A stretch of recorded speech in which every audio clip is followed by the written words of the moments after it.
So in today's video, I'm going to track down where the antifreeze is going in this 4.3 liter. This is a Chevrolet GMC, same one. This one is in a 93 Chevy S10, but there'd been a lot of the vehicles from that era that are quite similar, so this hopefully might help you out. So obviously you'd look in your coolant jug, you'd realize that it's low. What you see in there isn't actually coolant, that is just residue from coolant. It has been going down very slowly but surely, so it's going somewhere. So we'll go through the common suspects of this era vehicle and see what we can come up with. Okay, so starting with the coolant reservoir itself, which is that one, we want to check the hose connection down there. First of all, the coolant jug itself could have a leak in it. I'm just going to show you the places that are common, things that would typically happen that you want to check. That hose, follow that up to the radiator cap. Check the hose and the connections here at the radiator cap. Good there. Then the radiator itself, of course, so you'd want to look down. The sides of this one are actually plastic, which is probably, believe it or not, better than metal, because they seem to last pretty long. And you'd want to check all the way down there to see if you saw anything. If you look from the front, that's not the radiator you're seeing, that is actually the air conditioning condenser. And if you didn't have air conditioning, you would be looking at right at the front of the radiator.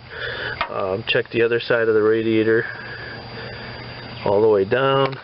You could look from where the fan is backwards, see if you see any liquid. Nothing there. You could look at the neck. Sometimes if the clamp was tightened too tight, this has a spring type clamp, but the upper radiator hose, if you clamp that hard enough, you could crack that plastic inlet spigot that goes there. Another thing, if you gotta watch on the S10s, is if you get a bad motor mount, this motor will jump up when you put it in gear and could take out that thing real easy. So we're okay on this one. That's just some oil from something else that's on there. That's not actually cut. This water neck is absolutely notorious. The water neck is aluminum onto an aluminum. Let me try to get. There's the clamp. That water neck, the bolt on the near side here, I think that's the one that goes right through the water jacket. A lot of guys don't know that, and they'll put no sealant onto the threads. Let me see if I can get this pointed at something where I can see where it's at. Mine just happens to have some grounds there, but I think that this bolt on the front side is the one that goes right through the water jacket. So if you don't put sealant on the threads, but anyway, mine is leaking a little bit there.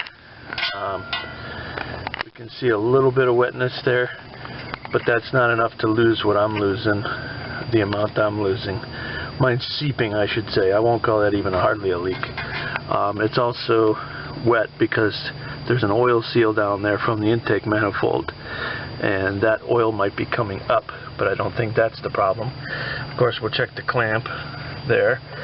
You got your lower radiator hose. Way down there, it's the big guy,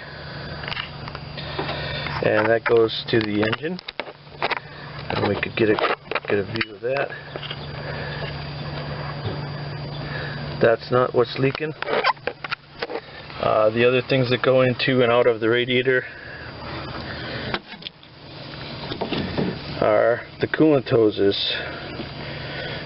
that go. This one here, we can see has a band type clamp, so you'd have to look at that. Follow that hose back here. That one goes into or out of whichever, I don't know the flow direction. Here's your heater core. Here's your fan assembly on this model. Your heater core is here. It goes into a heater core, which is just a small radiator that's inside the, if you're not familiar, it's a small radiator that the air blows through it and can add heat to your heating and cooling system. And then there's a connection there, of course. The heater core itself could be leaking. Sometimes you'll see antifreeze at the bottom of this box if you follow it down. More likely it'd be on the floor inside the car, but you could see maybe if it's dripping there.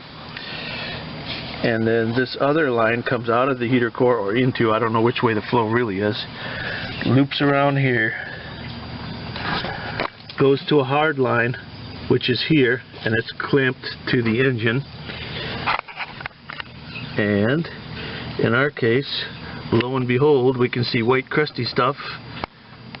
Where that goes into the engine, there's a special quick connect fitting, and we do see at the bottom, let me try to get a good shot in there, bring you right back. Okay, so you can see the crusty brown part that's part of that thing that's leaking. The hose is going into it there, you can see part of the clip, but at the bottom, if you look very carefully, you can see it's wet. And that's where this one's leaking. So we'll fix that.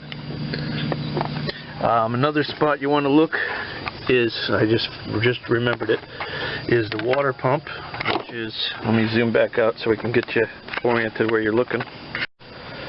Okay, another prime suspect is the water pump. And when they say water, they mean coolant or antifreeze.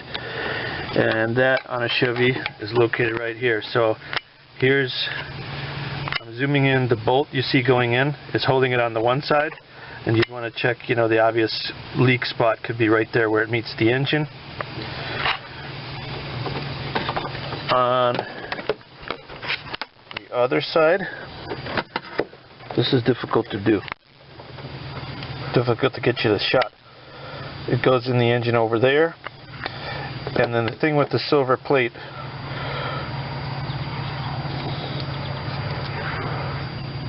right in the center of my finger, that's the actual water pump itself. And I'll show you what you want to look for on that in a minute here. It has a, it runs off the fan here. The belts are, it doesn't run off the fan. The belts are spinning a shaft, which these bolts are attached to. This pulley turns the bracket that these bolts are on, which in turn turns the shaft and turns what they call a water pump, and that moves the antifreeze around through the engine. What you're looking for is a little hole. If the shaft seal goes bad, let me refocus this. Okay, I've got you aimed at the top of the water pump. We can see the block off plate on mine. If we keep going down, you see that hole there. If you ever see any antifreeze in that hole, your water pump is leaking. There's a shaft seal there, and that's a vent on the outside of the seal, the side away from the engine. If you see antifreeze there, the seals have failed, and as soon as they do, they will wash out all of the fluid that's in the bearings, and the bearing's going to go bad real fast. They will wash out all the grease that's in the bearings, and the bearings will go bad very shortly, so you need to change it immediately if you ever see antifreeze coming up through that little weep hole. They put it on top, so it's only going to come out if the seal has failed, and that's another real common thing to go bad. And it's also fairly easy to replace. Okay, so in my case, the part number is 800-401, and it fits a bunch of GM stuff. Comes with the thread sealant already on there, which is nice. And this part you put it on your hose, and then as you snap it in, it retains it. And also in my case, it's a 1 1/16 socket will fit on that.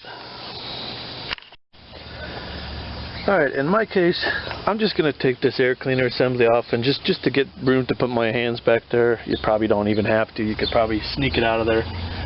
But it's just going to make it much easier. So.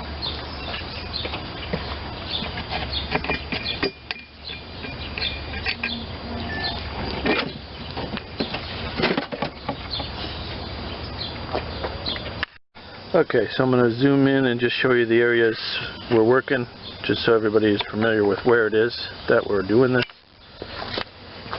It is this pipe right that my finger's on, pointing down, so it's just on the back of the intake manifold. So in order for me to pull that pipe, they have the pipe that goes into the intake manifold held by, if you look where my finger is, there's a bracket that goes down to, it's awful hard to get a shot of that. You see the pipe is welded onto the bracket, that's the rusty part, and that goes to the back of the engine and holds that pipe in place. We need to take that out before we're able to come over here and lift that out of there. Okay, got the bolt out. Just a little shorty. Mine took a 14 millimeter to pull that out. Now I got the pipe loose back there. Okay, so just to show you how this part needs to come out is you would have to make these squish as much as you can and pull out. If you look from the side view, put my hand behind it so you can see, there's that clip one there. Those go in and pop out against the sides of this to hold it in. So you'd have to smush them just a little and try to get it out. Okay, so now I had it down there. I'm going to pull it out to show you what it looks like. See, you got this piece here. There's an O-ring. Not an O-ring, but part of the metal is behind that. I just broke the clip off, but we don't care now.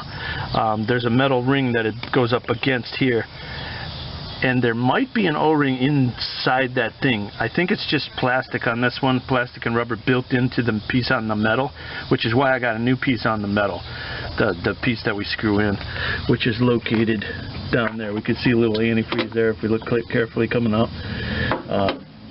You could empty out your radiator beforehand, but a very little bit is just going to come out because mine was already low due to the leak happening over time, and also you're at the very top of the engine, so there's very little that even wants to come out. Alright, let's see what we can do here. I'm going to start by putting the socket on. I'm going to try an extension this size to get me past that dipstick tube, which is sort of in the way, and I can get up here where I actually have some swing on it.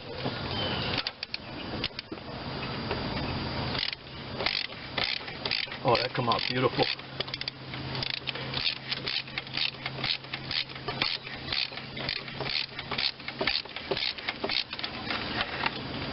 There we go. There she is. And it's got plenty of signs of leaking on it from a long time. I mentioned earlier, inside here is the black part. That's the part that makes the seal with the pipe itself. So you always want to replace this. Don't just try and reset it or put a new clip on there and think it's just a clip that's bad. I mean, while you're in there, why don't you just change the whole thing, you know?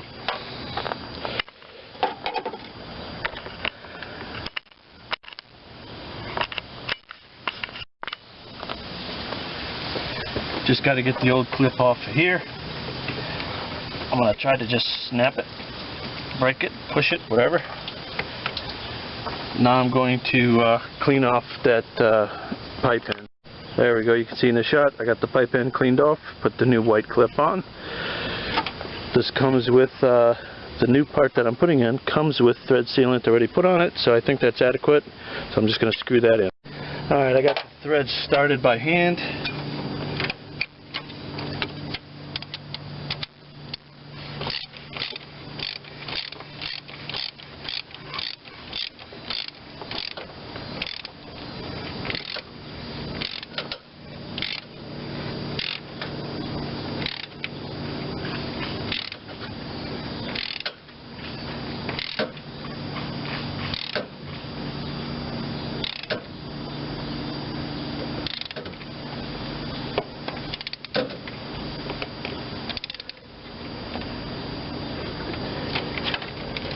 I'm going to call that tight enough.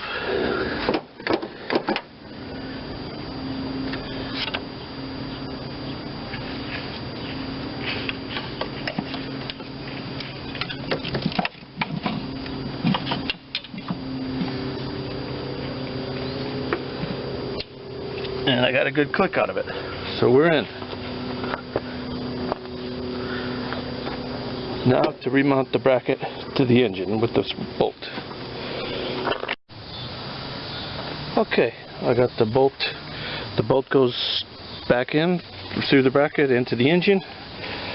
We'll just put everything back together now.